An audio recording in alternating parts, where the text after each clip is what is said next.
Good afternoon to everyone. What's happening in India right now? First of all, congratulations to the Australian team for comprehensively beating the Indian cricket team. Well and truly deserved. They have outbatted us and outbowled us. Special mention to Mitchell Starc and the captain Patrick Cummins. Uh, they used the conditions perfectly. And yes, the difference between the two Indian teams was Mitchell Starc's swing. India had seam bowlers, and we do not rely too much on swing. So in these conditions, after 20-25 overs, uh, when the lights were on, we could not really make much use of the pink ball. But the way Stark bowled after the ball was 40 overs old, especially in the first innings, was phenomenal.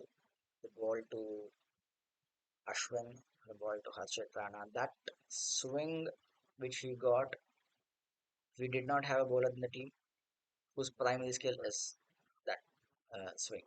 Predominantly seam bowling attack. It could be Harshit Rana, it could be Mohammed Siraj. Bumrah is a swing bowler, but then again, it's not as pronounced as Mitchell Starc. So, resounding win for Australia, well deserved. And yes, if Australia had a chance to win big in this series, it was at Adelaide because Indians don't play pink ball cricket much, and in these conditions, no. Australia was always going to be a very, very dominant force. Congratulations aside, I would like to bring my matter onto something else which has been on my mind for a few hours now. So I happened to watch Travis Head's press conference, wherein he spoke so highly about the way Australians conduct themselves, and that he would not speak for the same for the Indian team. Well, to his credit, Mr. Head has been a disciplined cricketer. He hasn't been involved too much in on-field brawls like some of his former teammates. So credit to that, credit to him for that, and credit to Mr. Patrick Cummins also because I think he is an exemplary leader, and they have been very gracious in victory, especially after the 2023 World Cup in Ahmedabad and the World Test Championship. So Patrick Cummins has led the team in an exemplary manner, and he is my most favorite. I think he's the best captain Australia have had in a while. And as a leader, I would say in living memory, I'd put him as the best Australian captain to have ever graced the game. Just saying living memory, but I think even if you go 50 years back, I think that man is a true gentleman, and that should be remembered. And it's very rare to see an Australian champion team which is not full of nasty people, and that is saying something. Okay, the 2015 team was yes, they won the World Cup, but they don't have too many fans for their behavior per se. So once their careers end, they don't really find any popularity of any kind. They fade away into, they become out focus. Let's put it at that. So why take names here? Because why unnecessarily glorify indecent people? In my opinion, and that is my opinion. Others can disagree. That's fine. So my question to Travis is, I never heard you speak about the way the Australian team conducts themselves during the last tour. I understand you are not a part of every game, but where was the Australian spirit when Mohammed Siraj was racially abused in Sydney? I didn't hear a single Australian speak in convincing terms for more than 2 minutes about that. And that disgusting human being, Tim Payne, the very next day, he called Ashwin a dickhead. Remember, you're on national duty. So if you have so much offense to being a send-off mate, I guess Let's compare apples with apples then. Where was that criticism when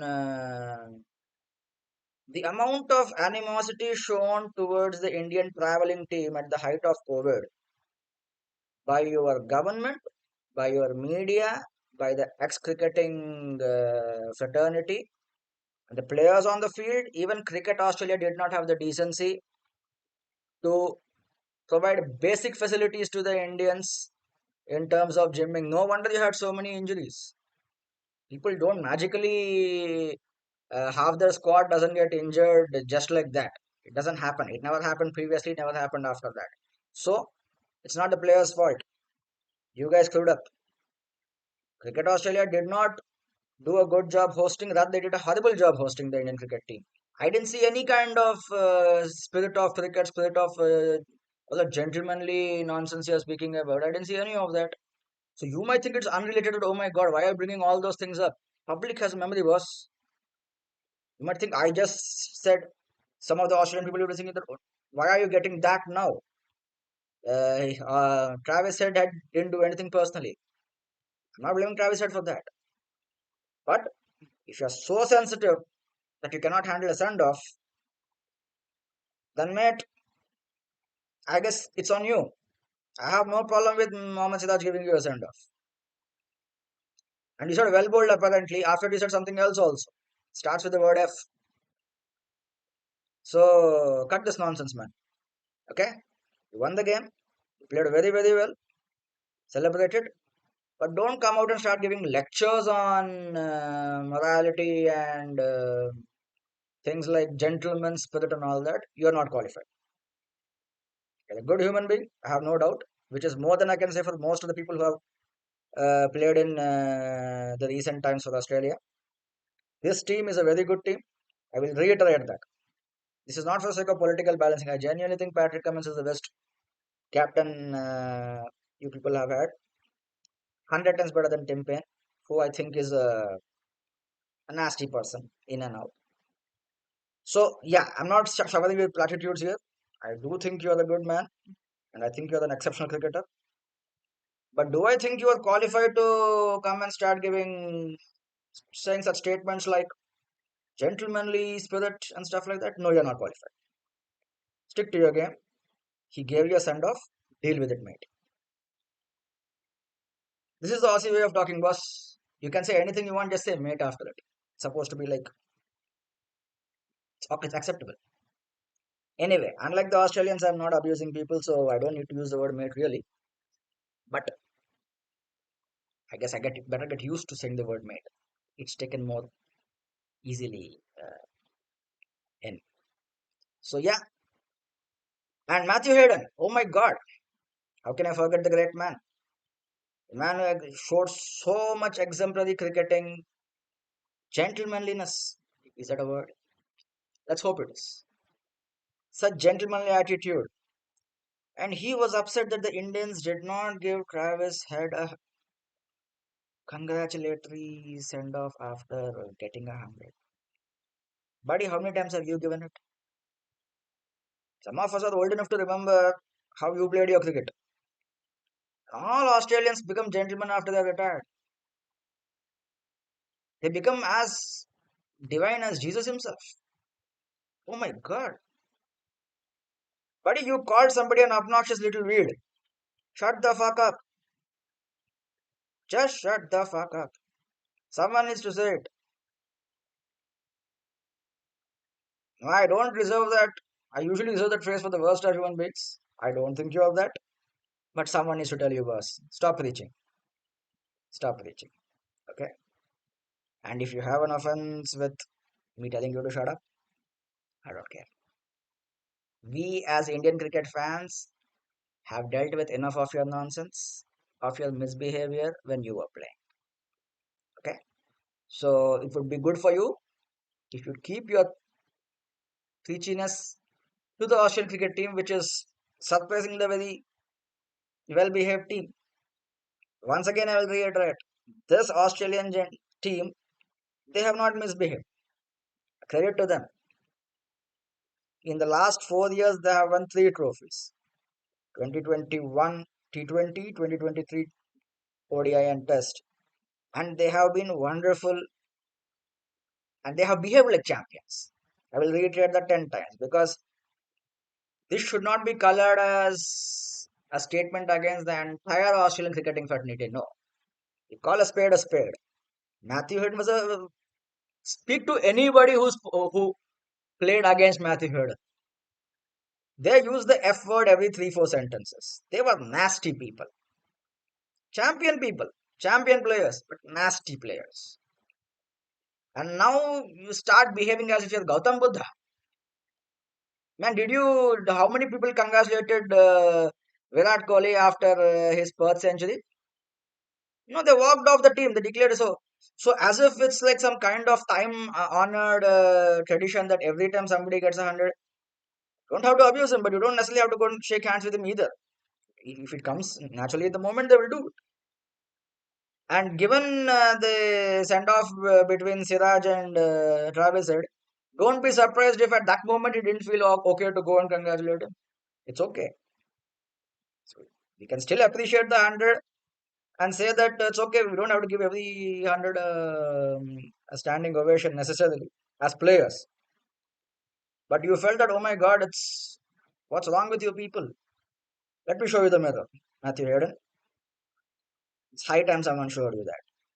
All these people come to India and oh my God, I love this place. When push comes to shove, they are nasty people. Your character is really tested when your back is against the wall.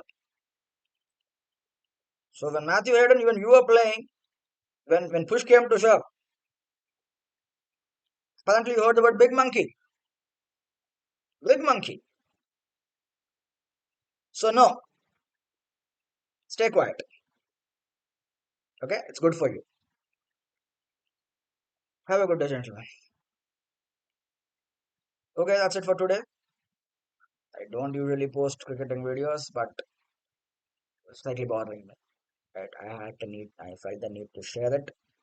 Not just to a friend, but I felt I needed to go public with this. So if you like it, you like it. Don't like it, it's okay. It's all right. But this is what is going on. And yeah, wish both the teams all the best for the next 3 games. India were the better team in Perth. They won resoundingly. Australia were by some distance the better team in Australia. So they won convincingly, is putting it mildly. They annihilated the Indian cricket team. It's a good wake up call. I'll make more videos on the performance later on because I'm feeling like doing that also somehow these days. Forget that. This was more focused towards the gentlemanly preaching which I'm hearing from some people in the Australian cricket fraternity. Look into that.